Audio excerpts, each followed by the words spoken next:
Well, Woolworths is in hot water over a T-shirt sold in-store with the phrase, "If you don't like it, leave." The shirt sparked a social media backlash, with Woolies quick to pull the singlets from its shelves, but Sydney radio host Ray Hadley doesn't understand what all the fuss is about.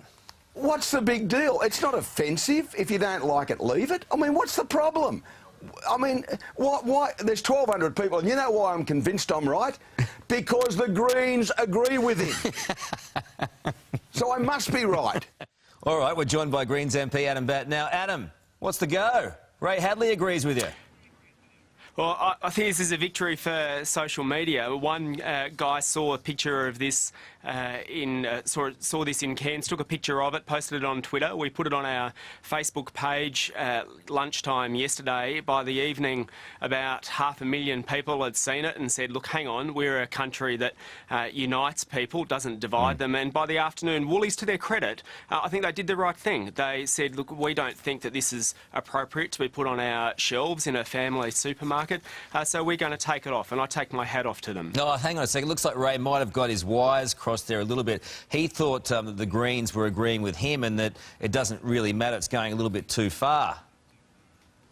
Oh, look, I think Woolies did the right thing. I think, especially at the moment, we need to be making sure Australia is a tolerant, multicultural society and that everyone feels that there's a place for them here. I mean, we're a society that's civilised and operates on the rule of law. It's not an episode of Survivor where you get to gang up and say whoever we don't like gets to get kicked off the island. And I think as we're having a national discussion about how do you make sure people feel safe in this country, one of the first things you do is make sure someone who looks a bit different or perhaps practices a different religion feels like this is their home as well, just as much, and you don't divide Australia between two kinds of people. All right, aren't you being a little bit overly sensitive, though?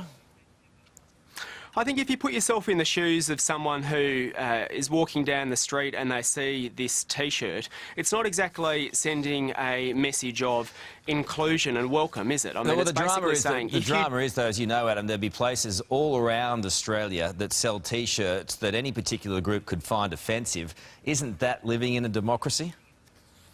Well, you should have free speech, but that includes the right to criticise people who want to exude these kind of messages. Are you going to go and shut down all these little places or get these shirts removed from all of those places around Australia, tourism shops included, that might have something offensive on the T-shirt? It's going to take you a while. No, of course not. We're not talking about shutting anything down. We're just saying what is appropriate in tolerant, multicultural Australia as a message to be sending people. And look, you know, I would rather kids be brought up thinking that it's okay to be a bit different and that in Australia you don't say to someone, just because you disagree with me, I now don't like you and I want you to leave the country. You say, I disagree with you, but tell you what, we're a tolerant, multicultural society, and that's one of the things that we actually love about it. People can be different and have different views here. It's a good debate. Let us know what you think at home on